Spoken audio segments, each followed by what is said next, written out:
Victoria was a 20-year-old college student studying law in her third year. She lived alone in a small apartment in the city. She commuted from her apartment to her classes every day. Her apartment was located in the city, while her classes were located elsewhere, requiring daily travel between the two locations.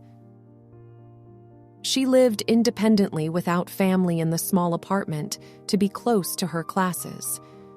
The apartment allowed her to live on her own while still attending classes on a regular basis through daily commuting.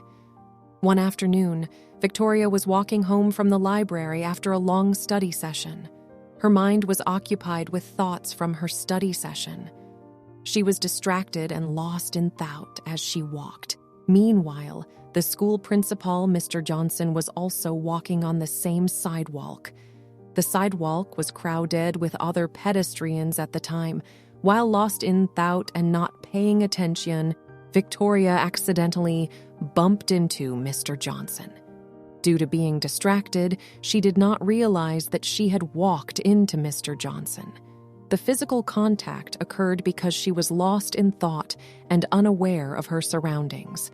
This caused her to walk into and collide with Mr. Johnson on the busy sidewalk. Because she was preoccupied, she did not see Mr. Johnson there before bumping into him. Mr. Johnson was already in a bad mood before the incident. He has a quick temper and gets angry easily. When Victoria accidentally bumped into him, Mr. Johnson became very angry immediately. In an outraged tone, Mr. Johnson shouted at Victoria, "Watch where you're going!" He raised his voice and scolded her harshly for not paying attention. By shouting this statement, he was telling her that she needs to be more careful about looking where she is walking. His angry response was disproportionate given it was an accidental collision. However, due to his foul mood and short temper, he exploded at her verbally without hesitation. Victoria was taken aback by the intensity of Mr. Johnson's anger towards her for just bumping into him. Mr. Johnson verbally lashed out at Victoria through his statement demanding she watch where she is going. Victoria was mortified and shocked by Mr. Johnson's angry outburst towards her. As he shouted at her, demanding she watch where she's going, she froze in embarrassment and dismay. In her mind, she thought about apologizing to explain it was an accident. However, before she could speak, Mr. Johnson interrupted her by grabbing her arm. Victoria was too frightened and taken aback to verbally respond or tell Mr. Johnson anything in that moment. Due to feeling frightened and ashamed about the mistake, she did not manage to say anything in self-defense. The only thing she could do was freeze silently as Mr. Johnson yelled at her intensely. Victoria was trying to apologize to explain it was an accident, but had not gotten the words out yet. Before she could say she was sorry, Mr. Johnson interrupted her. He grabbed her arm tightly with a forceful grip like a vice. With her arm restrained, Victoria could no longer speak to explain or defend herself. Mr. Johnson accused her of thinking she can walk around without paying attention. He also claimed to be fed up with her supposedly disrespectful attitude. Even though this was their first interaction that day, he portrayed her as a repeat offender. Mr. Johnson then declared he was taking her back to the school immediately. By physically grabbing her and verbally ordering her to come with him, he was compelling Victoria to go against her will. When Mr. Johnson ordered Victoria to come with him to the school, she wanted to refuse. In her mind, she thought to say, "No, I'm not going with you." However, when she tried to speak, the words got stuck in her throat due to fear. Mr. Johnson's tight grip on Victoria's arm caused her pain. The physical pain, along with fear of his reaction, prevented her from speaking. Inside, Victoria wanted to loudly refuse and protest being forced to go. She opened her mouth, trying to scream, "No!" and demand he let her go. However, only a choked whimper came out due to being overwhelmed by fear and distress. Tears started streaming down her face as she internally screamed her refusal. Seeing she was unable to articulate her denial verbally, Victoria resorted to shaking her head violently from side to side. Mr. Johnson ignored her nonverbal protests and physical resistance, callously dragging her along. Victoria struggled against his pull, digging in her heels while sobbing hysterically. Despite her clear distress, Mr. Johnson brutally insisted on overriding her lack of consent. She had no control as he physically overpowered and compelled her movement. Mr. Johnson dragged the sobbing and struggling Victoria against her will all the way back to the school campus. He forcibly marched her into the empty guidance counselor's office. Upon arriving in the office, Mr. Johnson locked the door, trapping Victoria inside with him. It is implied that Victoria is fearful of being alone with Mr. Johnson behind a locked door away from others.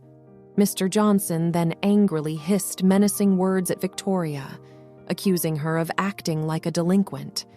By this statement, he is attempting to unjustly portray her as a problem child to justify his subsequent actions. He declared that, as punishment, she would now get treated like a delinquent. This implies he intends to subject her to abusive treatment under the false guise of discipline. Mr. Johnson further threatened that his abusive treatment of her would teach her a lesson in obedience. This reveals his motive is not justice or discipline, but rather to coerce her submission through fear and pain, reaching for a pair of scissors from the desk. As Mr. Johnson brandished the scissors, Victoria realized with horror that her life was now in imminent danger at the hands of this unstable man.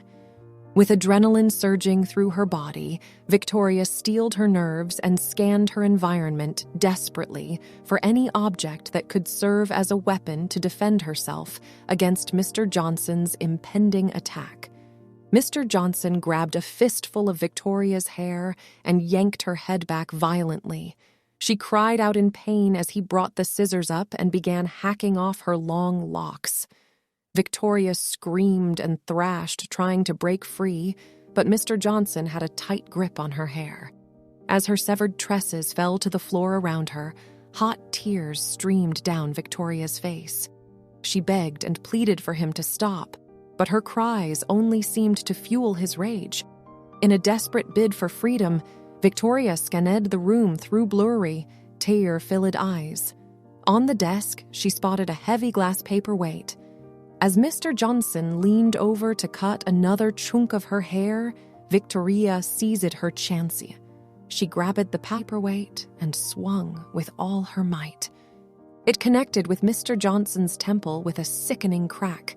He stumbled back, dropping the scissors and clutching his head. Not wasting a second, Victoria rushed for the door, fumbling with the lock.